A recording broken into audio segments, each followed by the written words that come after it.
Are you pregnant or a new parent looking to ensure a better postpartum experience? Or are you a birth worker looking to improve your postpartum care skills? Check out Thriving After Birth, an online self-paced course by me, midwife and educator Tanya Tringali. It's 10 and a half hours of video content featuring experts in lactation, mental health, pelvic floor health, pediatric sleep issues. You also get worksheets and a workbook, as well as options to have a one-on-one session with me.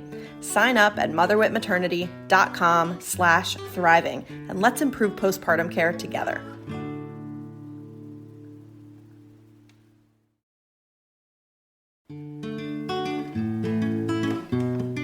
Welcome to episode number 2 of the MotherWit podcast. Oh, and a gentle reminder that nothing we discuss on this show should ever be considered medical advice. Please speak to your local provider about anything that comes up in this show that resonates with you and your needs and your healthcare. So I have Sarah Lesko with me today. She's going to tell us a little bit about her journey. In full disclosure, Sarah and I worked together through the end of her pregnancy and through a good number of months of her postpartum. So we're going to talk a little bit about what that was like as well. But what's cool about having Sarah on the show is that Sarah is a therapist. And so I actually think Sarah brings a really unique perspective from both being able to wear her provider hat and being a consumer who, not in the too distant past, had a baby. So welcome, Sarah. Thank you so much for talking to me today. Thanks for having me, Tanya. This is really exciting. Thank you. All right. So do me a favor, if you wouldn't mind. I know you, I know a lot about you, but for our audience, can you just tell us all a little bit about yourself? Sure. And I always find this question interesting because then we think about like, what are our identities? So first I think about my career. You're right, I'm a therapist, trained as a licensed marriage and family therapist, specializing in working with kiddos. The younger, the better. I'm obviously a mama. My child Asher is a year, he's 14 months actually as of yesterday. Oh my goodness. Yeah, I've been married for about 3 years to my partner, Josh, living in California and graduate of MotherWit. So if you wouldn't mind, it's been a long time since, now that you're reminding me that your baby's 14 months old, that makes your pregnancy even older. Give us a little bit of a background on what was going on in your pregnancy and how you were feeling about all of that, kind of in the time before you and I met, because you and I must have met, we probably connected in your early 3rd trimester and really started working together in the later part of the 3rd trimester, right? I think so. I am terrible with dates. So hopefully you don't need a perfect chronology, but yeah, it was towards the end of the pregnancy. I was a little bit late. I remember you trying to get me in quickly. So that we could have a touchdown before the birth. Got it. So I don't think we talked a ton about me getting pregnant. And it's really fun for me to be on a podcast because I remember listening to Infertile AF, and that was so helpful for me. I don't know if you know that podcast, but so helpful because I had infertility issues. You know very well that I have PCOS. And so it wasn't horrific for me trying to get pregnant, but it wasn't like you read about, right? Like, oh, you start trying and then that month you get pregnant. No, it was like a year process for me of going to the reproductive endocrinologist, getting vaginal ultrasounds every other week. Not a lot of fun, but I did get pregnant. The pregnancy was more or less smooth when it comes to my physical body, my structures, right? But I had to go off my antidepressants. I have a long-term issue with anxiety. I went off birth control, which I've been on since 18, and I was 31 when I got pregnant. So it really messed with my system. It messed with my emotions and my hormone levels. And so I was quite anxious during the pregnancy. And then around 29 weeks or so, I got gestational diabetes, which was, well, I was informed that I had GD, right? But likely I for sure had it before. So that piece was very stressful for me. Yeah. So let's pause there. I have a couple questions and I want to pick back up there as well. So Can you just remind me, how long were you actually trying to get pregnant, like the good old fashioned way, not trying to think too much about it or involve the doctors before you actually went in for help? And then how long was it? I was practically trying for 0 days before I wanted to get help. Again, anxiety. So I was convinced that it wasn't going to be easy. Luckily, my primary care doctor, my PCP, was pretty responsive to me. She was a good doctor. And so about 2 or 3 months in, when my cycles had been all wonky, she was like, okay, sure, let's do a blood panel. And they found results that were indicative of PCOS. Now, PCOS is a syndrome that they basically have to rule it in. It's not like you can just take a litmus test and it says yay or nay, you have it. So she didn't really know what she was doing, but she was willing to help me try and figure it out. And then I eventually got to the reproductive endocrinologist probably around 4 or 5 months of trying. And then it was then it was a year before we got pregnant.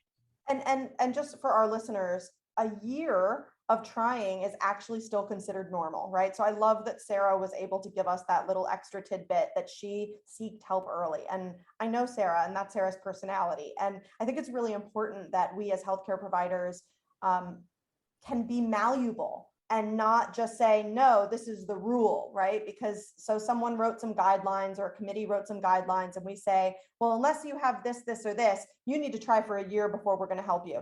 But that's not really helpful to people's psyche, right? So there's so many ways in which I almost wish I could go back in time and have known Sarah when she was in this place, because I think we would have had a good old time, like going about it a little bit differently than maybe she did. But anyway, neither here nor there. I just wanted to make sure people know that a year of trying can be normal. What I don't remember also is that when you were diagnosed with PCOS, or did you already know you had it and that's what made you seek help quickly?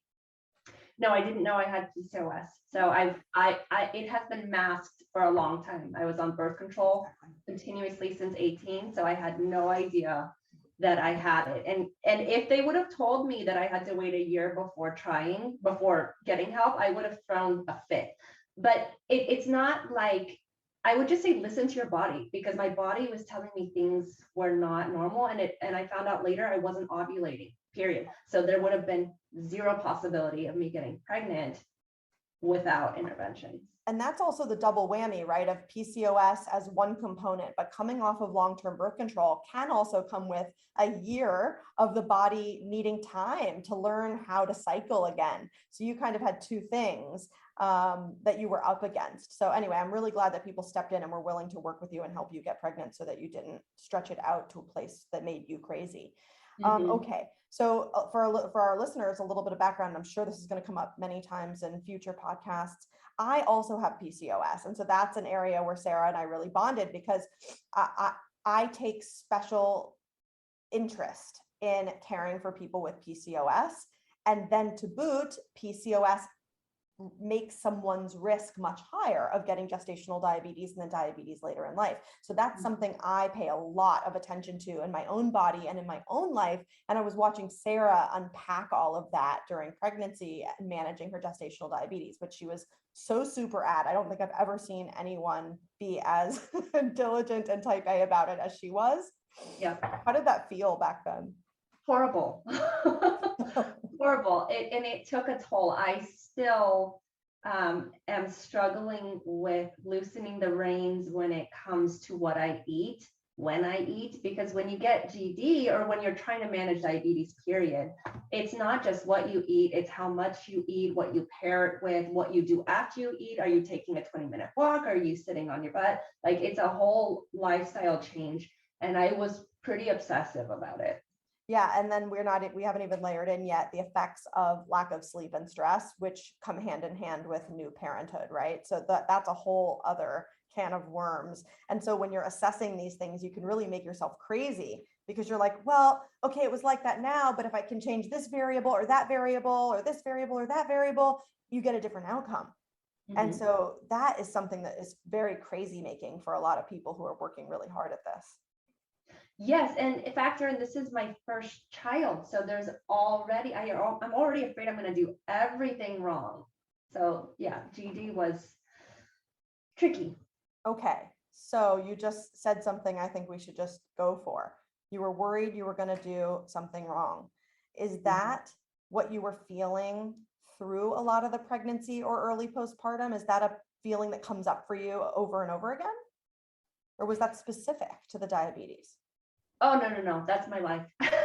That's Yeah, you, that's the way your anxiety manifests.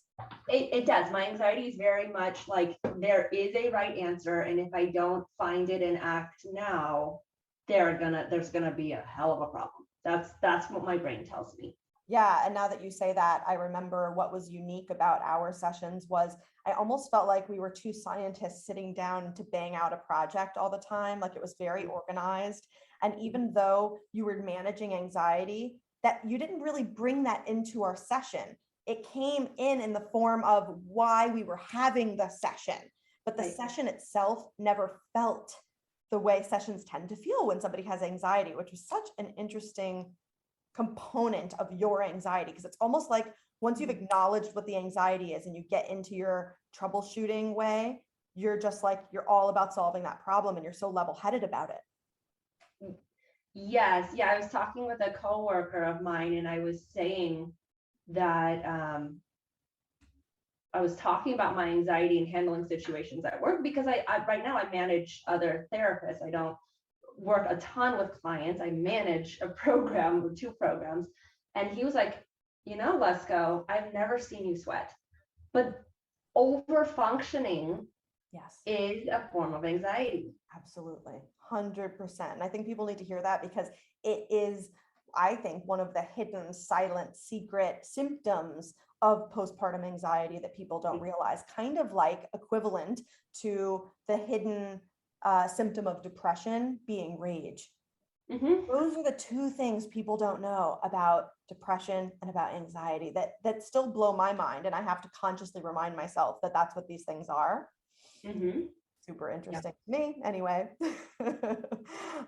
Now, I want to go back a little bit and ask you if you can remember how you felt about your local care team during pregnancy. Well, getting pregnant, I loved my team. I loved my RE. Um, my my doctor, my OB was new to me. I hadn't met her until I got pregnant, and I did not. I don't know if you remember. I did not like her. I just felt. I mean, it's managed care 101. I just felt like she would rush in. She would speak from a script, and then she would ask if I had any questions, but not really have time for my questions. Mhm. And then I'd be out the door.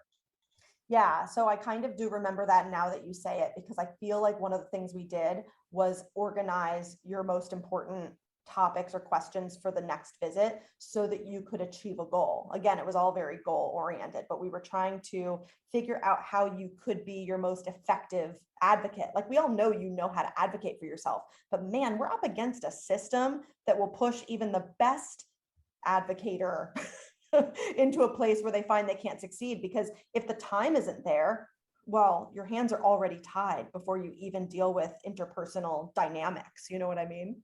Right. And I felt for her. I mean, I don't think there's anything wrong with her as a person, but she's not able to be an effective doctor.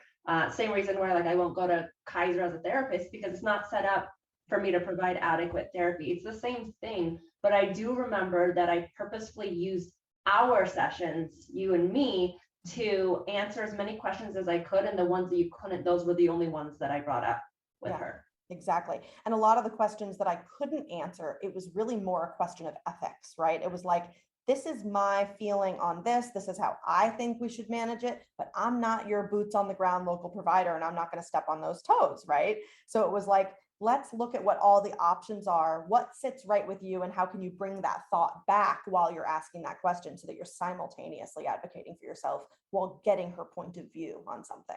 So, Right. Mm-hmm. and I think that came up around like timing of delivery, right? Because that's a big thing with gestational diabetes, is kind of the debate about when to deliver. That's like a whole other episode. So I won't take us terribly far down that path, but that is, induction comes up for me, when I'm providing postpartum care, because, as we're discussing, my postpartum care starts during pregnancy for a reason, right? Your birth experience directly relates to your postpartum experience. We cannot separate the two.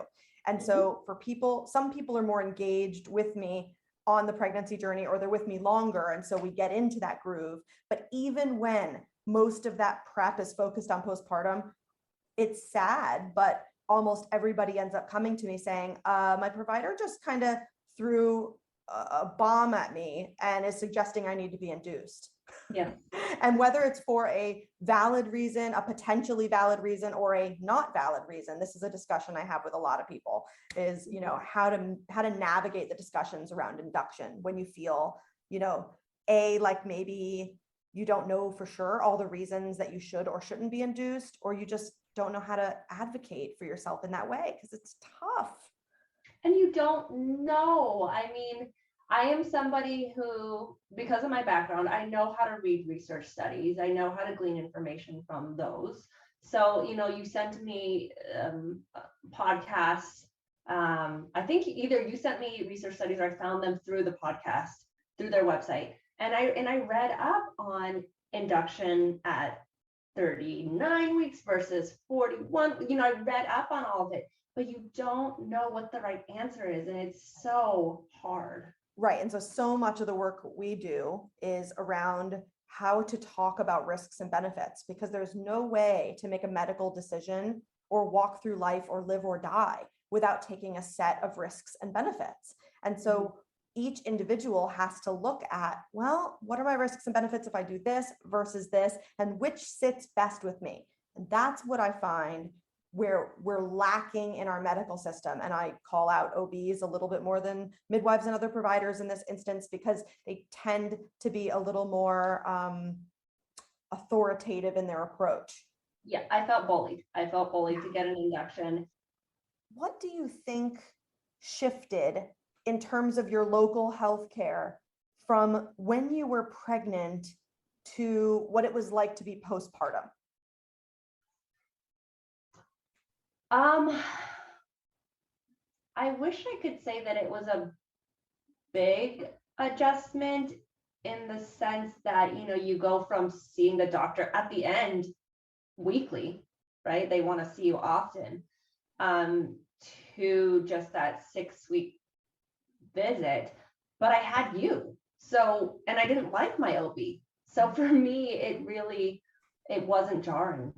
Got it. But if you hadn't set up this extra layer of support, you're saying you would have gone from being seen every week to, you had, I think what I'm hearing you say is you had no contact until 6 weeks. Yeah, they did not call and check up on me, none of that. I did give birth vaginally. I didn't have a C-section, so there wasn't that complication.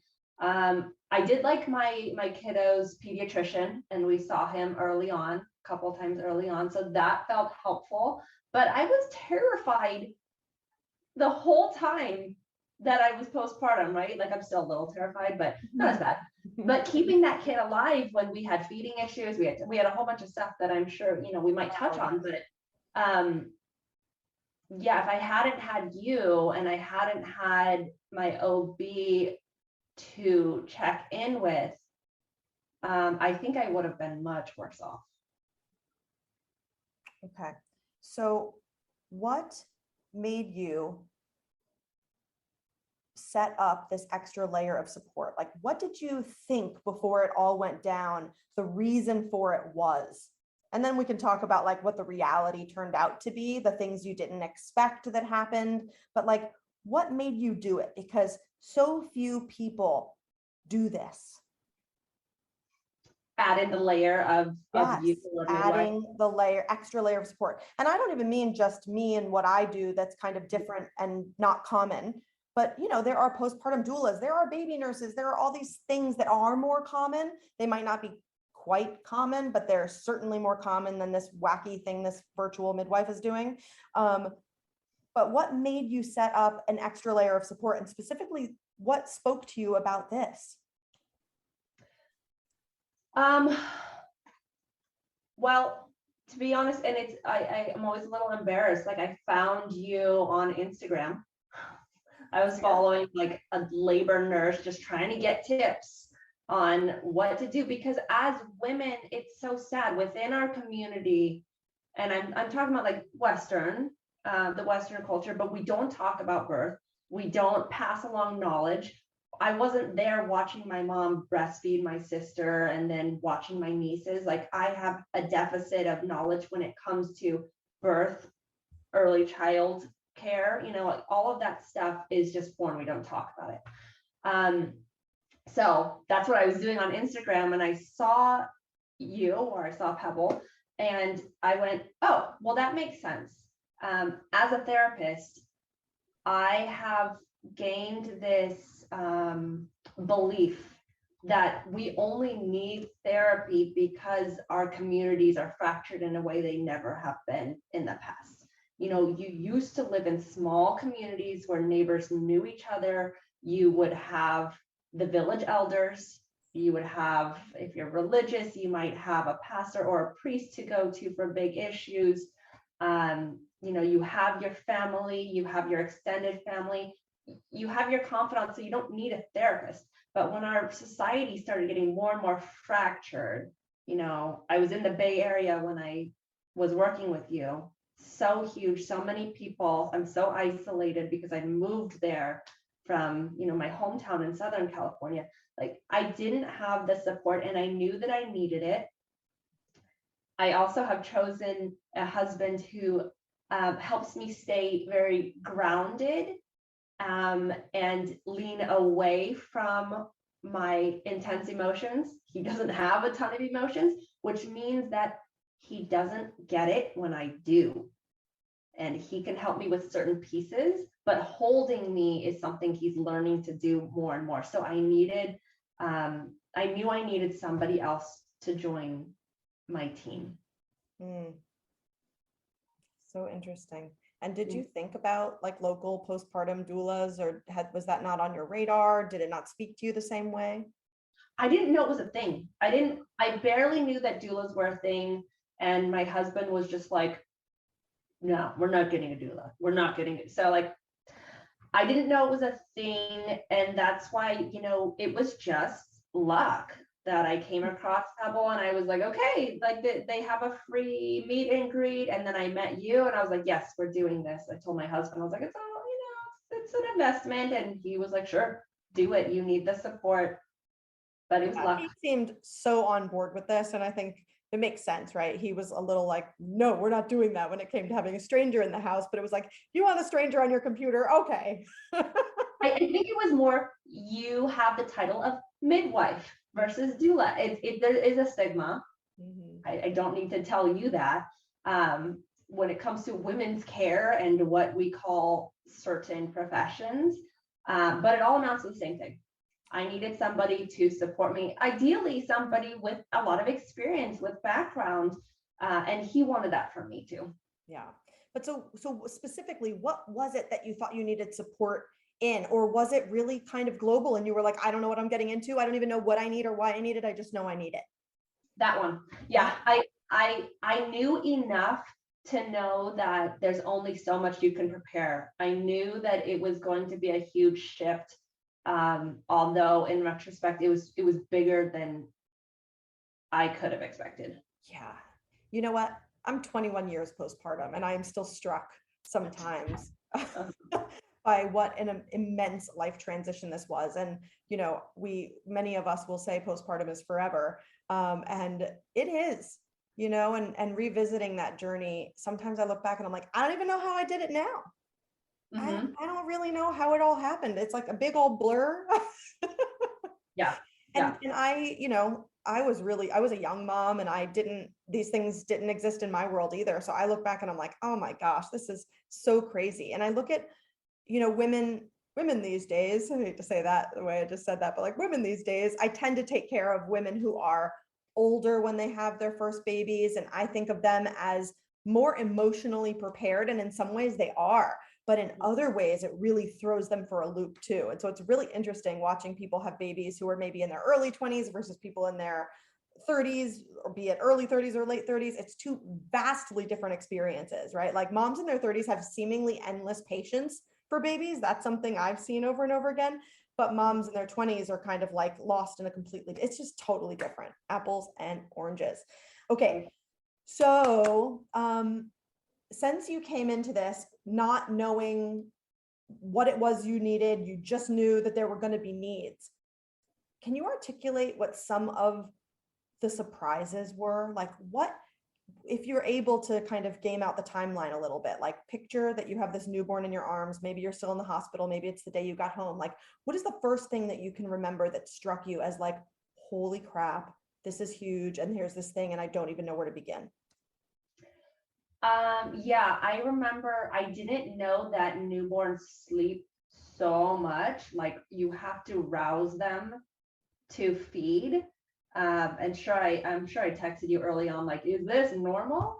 But I think as many parents do, I had such a fear of Asher not regaining his birth weight, not growing. And he had significant issues with breastfeeding, and that continued until I eventually stopped earlier than I had planned for. So that was the main issue that I worked with. He ended up being diagnosed with a tongue tie and a lip tie and dysphagia, which is an impairment in the suck, swallow, breathe pattern.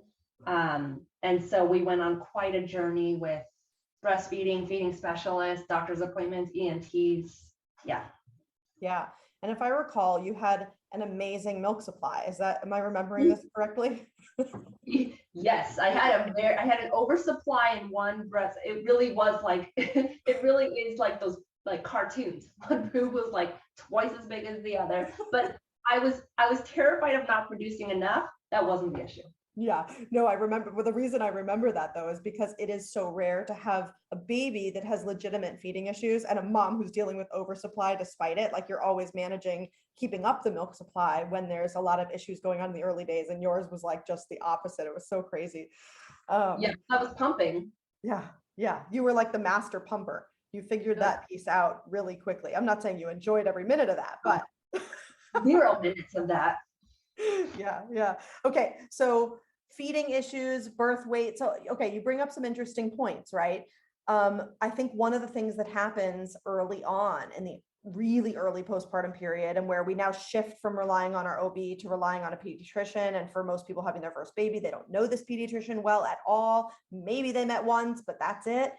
And all of a sudden, you've got all these goals around breastfeeding and the way you thought it was going to look, and a pediatrician kind of swoops in with their own ideas, and that tends to throw people for a really big loop. And so I find myself kind of, like, once again, playing this middleman where I'm trying to give you accurate information, not build on the fear mongering that is sometimes coming from the other side, right? So like you, the first thing you said was, I didn't know babies slept so much and that you had to work so hard to get them to feed. So on one hand, the fact that our care drops off the most massive cliff from pregnancy to postpartum seems so unreasonable to me, when there's all these things that we don't spend any time during pregnancy educating somebody about, and then we're not there for them. So while I didn't burden you in your final weeks of pregnancy with all of these details, right, I knew that I would just be right there when push came to shove and I needed to make sure that you knew, how often is it okay to go between feeds? When do I need to wake the baby? How do I know the baby had enough? Counting pees and poops, like all the things, right? Whereas most people are kind of completely on their own until that first pediatrician's visit, which depending on what day you're discharged can be up to a week. Right. That's crazy. Yeah. And you would respond often like a minute later. And I didn't expect a minute later, but it definitely was no more than a couple of hours. Yeah, I mean, I tell people that they need to give me up to 4 hours to respond, because partly because it's important to me that I never get confused with what could be seen as an emergency service, right? It's so important to me. But at the same time, I'm somebody who's lived more of my life with a phone attached to my hip being on call. And so my phone is like literally always against my body. So I don't really miss anything. So unless I'm in a session with someone, I return calls quickly. You know, it is what it is. And I've come to see my role as taking on all the little questions that nobody else will take on, and taking all the calls that you would never call your OB about, whether it's because you know they don't have the answers or because you don't think that it's okay, that you think you can only call with emergencies, which is mostly true because they can't really answer the easy questions anyway, right? You have to build a team for that. And that team should be midwives, doulas, lactation consultants, et cetera, et cetera.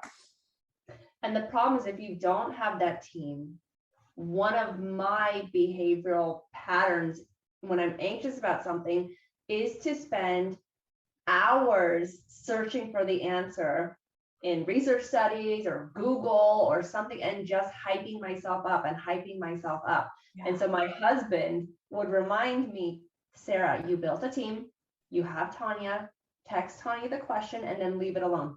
Yeah. And so that really helped with my anxiety. Well, that's why I try to drag husbands into at least those first couple visits, right? Because I know that it's got to be hard for them to watch you go down the rabbit hole.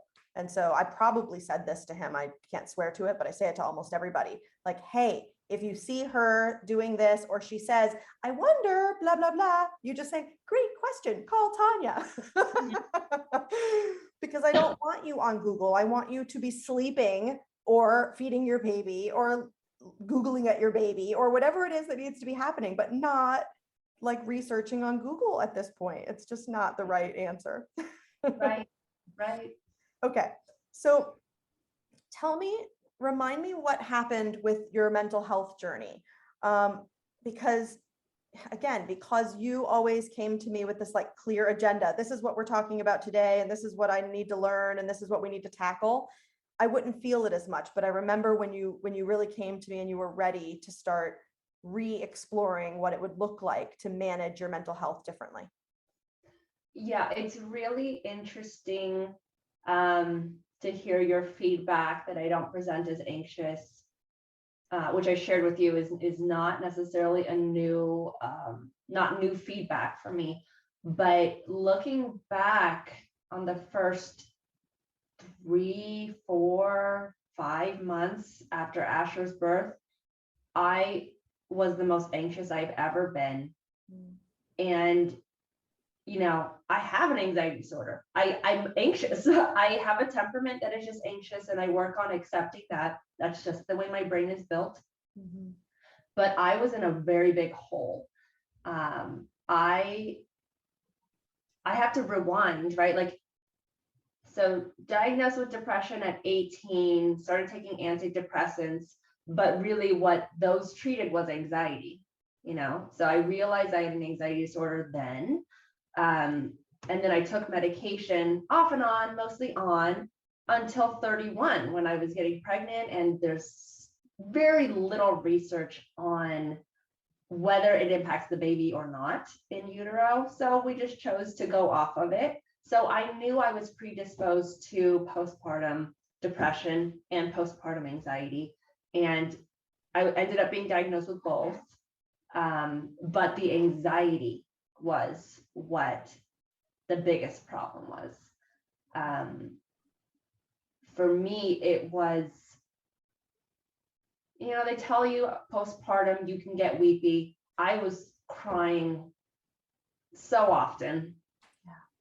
I was not sleeping. So, you told us early on, like, you are not going to get 8 hours of sleep uninterrupted. For sure, no. But try to sleep 8 hours in every 24-hour period. Yeah. I could not nap. My hormones, my serotonin levels were so off that I couldn't nap. I couldn't sleep at night. And what I understood after I went and saw a psychiatrist was your hormones aren't recycling then. So you're just kind of like building up anxiety. If you're not sleeping, it's a self-perpetuating cycle. Yep. I was obsessing over everything, and there was a lot to obsess over. Asher was, he has very big feelings. He wasn't, and I think the feeding issues too were causing him silent reflux. So he was in pain, and he just naturally is a kid that has big feelings and takes a while to recover from them. That's a very nice way of saying he cried all the time we were walking him all the time. We were dancing with him in the garage. So there was no way I wasn't going to get bad postpartum anxiety. Yeah. Yeah. I mean, you also, and you're a therapist, so you might actually have a better answer to this question. One of the things I struggle with, and I've literally chalked it up to semantics because I need to oversimplify this because I don't believe it actually matters, but I'm waiting to see what you'll say. You are somebody who had anxiety before pregnancy. You chose to come off your meds. Totally cool. You eventually got back on and got yourself back into a better place. We then called it postpartum anxiety and postpartum depression. And it's kind of like, I always wonder, well, why do we use that terminology when it's someone's existing anxiety or someone's existing depression? You know, I know that it's a different lived experience because it's tied to what's happening in our lives as new parents, and it's technically the perinatal period. But the way I looked at it, I guess, to simplify for myself, was simply that you have anxiety. It is unlikely that we're going to get through this trying time. And suddenly you're going to come out of this trying time and no longer have anxiety. Oh, yes. Oh, yes. I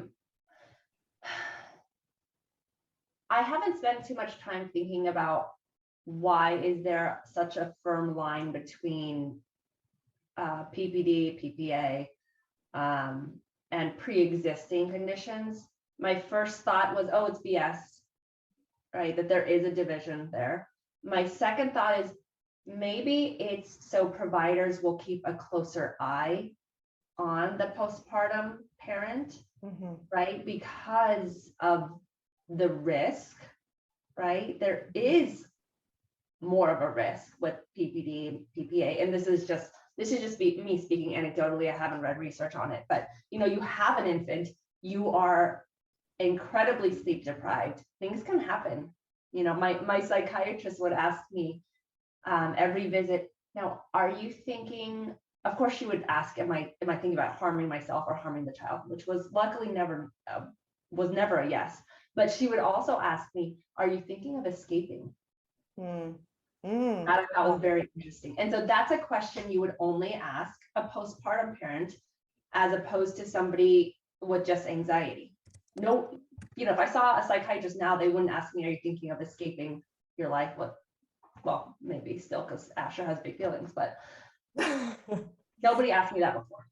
So, okay, you as you started to answer that question, I had a whole stream of thought that came in at that same time. And I think our thoughts were the same. We just articulate them differently.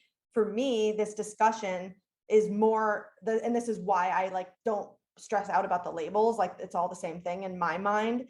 What I want for people is for them to get support often from somebody who has specific training for the perinatal period. And it sounds like your psychiatrist had some degree of that, if not a lot. That's such a beautiful question. It's such a beautiful question. It's hard though, Tanya, and I don't have to tell you this, but that psychiatrist is a leading specialist in the field. She cost a lot of money, and I was able to get to her. I was able to find her because I'm a therapist. Yeah. Right. And I knew a therapist who worked with her. There's a mom's program at El Camino Hospital, and I think Los Gatos, San Jose or something, that focuses on postpartum women. Women with very significant postpartum mental health issues. But like I said, I was only able to get to her because I know somebody and because I could afford it. Well, while we're talking about resources, I want to point out too, one that is just particularly interesting and will be interesting to people who live in and around the New York City area, and one that's national or even international. And so the New York City one is the Motherhood Center. Have you heard of the Motherhood Center? I might have. You got to Google this. It's pretty profound. I mean, they're a day treatment center for perinatal period. It's it's amazing. I'll leave it at that. I don't want to get into it too much, but they're awesome. And they also do all these free trainings for healthcare providers. And I attend like practically every single one of them because so much of my work is around mental health. And I'm constantly wearing my little tiny therapist hat, even though I'm not a therapist. But the other resource that I want to make sure everybody listening knows about is called excuse me, Postpartum Support International. And the web address couldn't be easier. It's postpartum.net. And they are an incredible, largely free resource. So, I mean, there's a hotline you can call. There's a hotline for your healthcare provider to call. There are state chapter leaders and local chapter leaders who can guide you towards therapists who have this special training, towards group therapy. I mean, there's just such great things out there. And one positive of COVID, because I'm somebody who, even though COVID sucks, I have found some beautiful things that have come out of it in terms of how people have learned to manage postpartum and how we seek care. Yes. So, you know, in terms of other things, I guess I have two more questions for you as we wrap up. And then I have one fun little thing that I want to engage you in. I am curious to hear from a therapist who has gone through my program. Why do you think this works, right? Because I'm not a therapist, and yet almost everybody speaks to the way it helped them with their mental health, right? Like that's such a big outcome of this work. And I've gotten so deeply invested in mental health, and I never saw that for myself. But this is definitely an adjunct somehow to mental health resources and services. I love that you're posing that question to me because I am working, I don't know, the last couple of years I've been working towards a specialty in attachment, and I see things a lot through a mother-child or a parent-child lens. You know, when you see a kid on the playground, a young kid with a parent, a naturally timid one like Asher is, he will take a couple steps, look back at mommy, see that mommy's still there, and then he will take another couple steps, right? And keep doing that because he needs that anchor.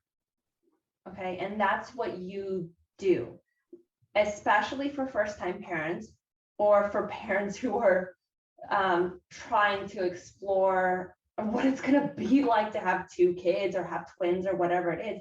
We need to be held because we're scared. Okay. So even though I didn't know what I needed, I knew that I needed somebody to hold my hand, somebody that could anchor me, somebody that could answer my questions or point me in the right direction if she couldn't answer my questions. And that's what you did. Cool.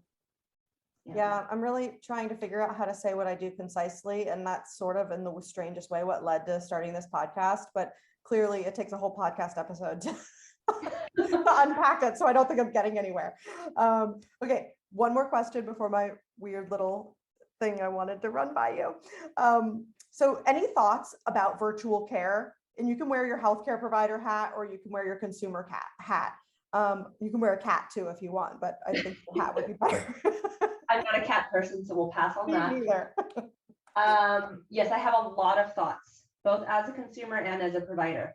In my field, some folks did telehealth video, right? But most providers wouldn't touch it. And previously, before the pandemic, I wouldn't have touched it. I would do phone sessions here and there, but really, we wanted in person. I would never have considered your service before the pandemic. And you were one of the most crucial parts to my success as a new mom, as a parent. So I'm so lucky that I opened the door. I think there are drawbacks to video, especially when it comes to therapy. There's a magic that happens when you're sitting with somebody. There's an energy. There are things that a therapist can use, nonverbal things, just like proximity, just my breathing pattern, that they're not going to translate as well, nearly as well over video. So I think you lose some efficacy in therapy. But I think the piece that is awesome about it, that also translates to your work is the amount of folks that you are going to reach that you wouldn't be able to reach without video. You and I wouldn't have a relationship. There's no way. Yeah. And I can't picture, there are other folks doing your work, I'm sure not many, but it was you. It wasn't just the service you provide, it was you and who you are. So I think that is more important than the modality. Yeah, it's so interesting to listen to you talk about it because, I have so many midwife friends who, when the pandemic hit, they were so unhappy about doing virtual care. And I was so getting in the groove of it and loving it and feeling so present and feeling like there was so much energy flowing between me and my virtual clients. And I still feel that today. And I'm like, I just don't see what the problem is. And it's been so interesting. And so it's actually like kind of you turned on me in some way. And I'm like, do I like virtual because there's something wrong with me and I don't want to see real people anymore? Like, what? Like, what is going on there? It's pretty crazy. But no, it's nice to hear your points of view on virtual care since you kind of have both experiences. And I think it's a big cultural shift, no doubt. But I'm so happy that we have this tool for people now. Yeah. All right, so here's my little thing I wanted to throw by you at the end that I wasn't going to warn you about at all. I kind of foresee this as a future segment or an ongoing segment, and it might end up living kind of separately from the interview. But because you're a healthcare person too, I think I'm going to give it a go and do my first version of this live with you. So, okay, when I was a kid, there was on the local news station, and there probably still is on every local news station, this thing. I haven't seen local news in I don't know how long, but like when I was a kid, I would watch the news and there would be like this little segment called Shame on You. And I feel like there was like even a little jingle, right? It was like shame on you or something stupid like that. But it was like the business owner who did something bad and didn't like give a refund or whatever it was, but like tattled on someone in the community who did something bad on the local news. And I got this idea recently because a client similar to you like came back to me after a little bit of having finished the program, and she just needed a head check and to be checked in on some things. And I mean, what I'm about to say is not novel or new, and I've had this happen 100 times, but for some reason it gave me this idea, probably because I was in the headspace of starting this podcast. But anyway, someone comes back to me and she mentions that she'd gone to her primary and gotten some labs done that I suggested she get done. And so she says to me, so I got those labs done and the doctor put them in my portal. No one ever called me about them. It looks like there's some things abnormal.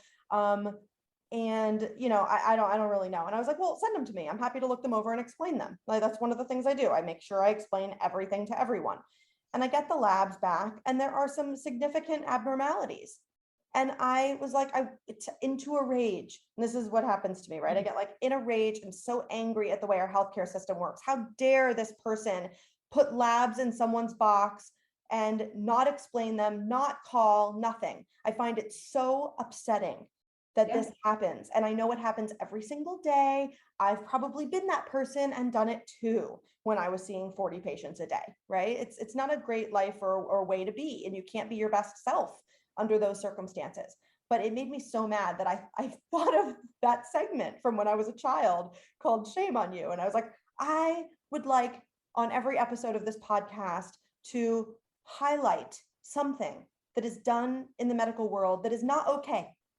Not because I need to shame an individual, but because I need to bring awareness to an idea. And I think there are just thousands of examples like this. And this is just one little tiny one that happens all the time. So that is my shame on you segment, so to speak. And since you are both consumer and healthcare provider, I will ask you if you have an example from either side that you would like to share. Oh, I do. I'm trying to pick which one I want to share. I think the one that I'm still upset about. Okay, are you wearing your consumer hat or your therapist hat? Consumer hat. Okay. Yeah. So I get my test results. So for those listening that haven't done their testing for gestational diabetes yet, you get tested. And then I failed that one. And then you have to do another test. And these are horrible tests. Like you drink horrible stuff. You have to wait around for hours and then take your blood. Like it's not fun. So I'm terrified, right? And I don't pass that one, obviously. Y'all know I got GD. And then I'm sitting there waiting. Okay, so my doctor emails me fairly quickly and is like, you failed it. And then I'm waiting, and then I'm waiting, and then I'm waiting, and then I'm waiting. It's, well, what the F do I do? Like, you can't tell me that I have this disorder that can potentially cause health issues to my child and then just leave me hanging. So what had happened was the clinic that I was at, the OB clinic that I was at, contracted with another clinic that would provide a nutritionist or a dietitian, diabetes education, that type of thing. Well, they were impacted. So I don't even think they reached out to me. I was just on some list. And when I reached out to them, they said, okay, well, we can fit you in a couple of weeks, which is absurd. It's completely absurd. Again, you're telling me whatever I put into my body, I'm potentially harming my child, and I have to wait weeks to figure out how to fix this problem. I ended up finding my own, because I am who I am, I found my own dietitian, certified diabetes educator who specialized in PCOS and perinatal. And she called me within a day and said she was appalled that they would have made me wait that long, that she tries to get a hold of people the day of diagnosis and get started, right? I ended up not needing insulin. It was diet and exercise controlled. But for them to leave me hanging for 2 to 3 weeks was horrible. And my doctor just sat by. I said, like, this is what they're saying. She just said, there's nothing I can do about it. And she didn't provide you with some decent guidance herself? I mean, this is in her wheelhouse. I, as a midwife, provide this guidance every day. I don't need a dietitian to do it for me. I'm not saying that's not helpful to have help. No, I was in the place of educating my OB about what gestational diabetes is and how you treat it. All she said was, go to this website, which was like just, I think, the American Diabetic Association, and just look at the website. But I remember later on, she asked me the question of, she needed to prescribe my continuous glucose monitor. I chose to get one of those instead of just pricking my finger, although I did that too because I'm so anxious. But she needed to prescribe that. And she said to me, well, did you get your pump? And I had to explain to her, oh no, I'm not on insulin. A pump is, you know, it was so frustrating. Oh my goodness. Well, I am glad you chose that story in particular, because I would have been sad if it didn't come up in this episode, and I know we need to wrap it up. But I did want to mention that you had the continuous glucose monitor, because I think that might be when I fell in love. Like, I was so proud of you, and I was so happy that you'd found the person that you found, because I'm a huge fan of CGMs. Anyone who's been on my Instagram knows I chat about it from time to time again. Because I too have polycystic ovarian syndrome, and I have diabetes on both sides of my family, and I'm neurotic about trying to understand glucose fluctuations and all this stuff. And I had never worked with a pregnant person with a glucose monitor on, but I knew that it was brilliant. And I believe, and it will now be forever recorded on this podcast, I do believe that in some unknown number of years, let's call it 10, this will be how we take care of all people with diabetes. I'm just waiting for it, waiting for it, because it's novel. It's amazing when you can know your readings all the time. You can really be mindful of the work you're doing. And yes, you could make yourself crazy, but more often than not, it's just really valuable information. And also, and I will promise to get off my soapbox immediately after this last statement, I believe we diagnose diabetes wrong at this time. By the time we can diagnose diabetes, that person has already largely lost their window of opportunity to be better, to prevent, I should say. And I do believe that CGMs are the key to actual prevention, to catching someone before we would ever use the stupid phrase pre-diabetes, right? Like before we get into these little windows and then people are like, no, I'm fine. I don't have diabetes. I just have pre-diabetes. No, you still have something going on here. And then we have to look at insulin resistance and understand all of these other variables that are super complex. I just think it's going to get so much better. And it's one of the things I'm actually excited about in medicine in general and in, relation to gestational diabetes. So you were like novel and I loved that. And Sarah, I have loved revisiting our time together today. And I can't thank you enough for taking this time and sharing so thoughtfully your story with me and all these listeners, strangers who will hopefully become part of our larger community. I'm so happy to do it. Thank you so much. Kiss your family for me. And I will say your latest Instagram photo, I almost peed myself. With Asher holding the sign that said baby for sale. That was a good one. Yes, and the next day we cut a mohawk into his hair and my mom was appalled, so I'll have to retweet the photo. I love it. Well, keep bringing the humor. Thank you so much. Thank you. Bye.